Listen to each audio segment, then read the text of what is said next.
बघतोय मुंबईच्या अटल सेतूवर सध्या रिफेर्सिंगचं काम सुरू आहे। हे काम मुंबईकडून उलव्याला जाताना 5 ठिकाणी सुरू असल्याने 3 पैकी 1 लेन बंद करण्यात आलेली आहे। या कामावरून आमदार आदित्य ठाकरे यांनी जोरदार टीका केली आहे। भ्रष्टाचार करणाऱ्यांना लाजही वाटत नाही असं त्यांनी म्हटलंय।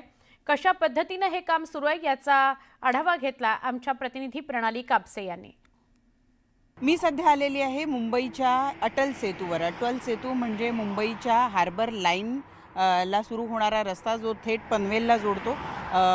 सगळ्यात मोठा समुद्रावरून जाणारा पूल हा सध्या आहे, परंतु हा पूल आता पुन्हा एकदा चर्चेत आलेला आहे, कारण साधारणतः 1.5-2 वर्ष झालेली आहेत या पुलाला उद्घाटित होऊन आणि दरम्यानच्या काळात इतक्या लवकर या पुलाला रिसर्फेसिंगची गरज पडलेली आहे। तुम्ही पाहता आहात की या ठिकाणी हा जो पॅच आहे, या पॅचमध्ये जवळपास एक आपण पाहतोय की 100 फुटाचा तरी किमान हा पॅच आहे, ज्याच्यामध्ये आपण पाहतोय की खोदून ठेवण्यात आलेलं आहे। वरचं डांबर जे आहे ते काढण्यात आलेलं आहे आणि आता इथे पुन्हा एकदा डांबराचं रिसर्फेसिंग केलं जाणार आहे।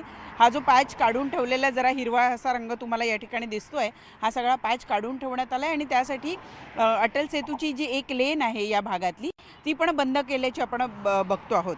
मुळात 2च वर्षात या रस्त्याला जे रिसर्फेसिंग करण्यात आलेलं आहे त्यावरून आमदार आदित्य ठाकरे यांनी सुद्धा आता ट्विट करून याचा निषेध केलेला आहे। ते असं म्हणतायत त्यांच्या ट्विटमध्ये की जगातला कुठलाच देश अशा पद्धतीचा भ्रष्टाचार हा सहन करणार नाही।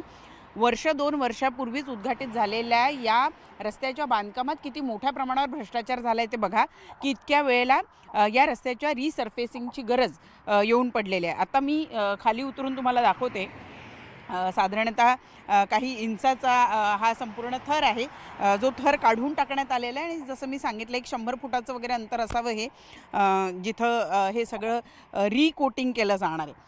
मी खाली तुम्हाला दाखवू शकते की हा माझा पाय आहे आणि हा मूळ वरचा इथला थर आहे। तर आत्ता सध्या हे एवढं काढून टाकण्यात आलेलं आहे आणि या संपूर्ण ठिकाणी रिसर्फेसिंग केलं जाणार आहे।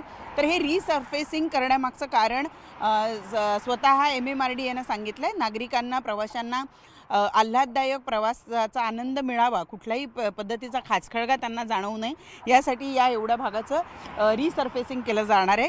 रिसर्फेसिंग का करावं लागलं या प्रश्नाचं उत्तर मात्र आता MMRD प्रशासनाला द्यावं लागणार आहे। व्हिडिओ जर्नलिस्ट सचिन कुबडेसह प्रणाली कापसे, न्यूज 18 लोकमत, मुंबई।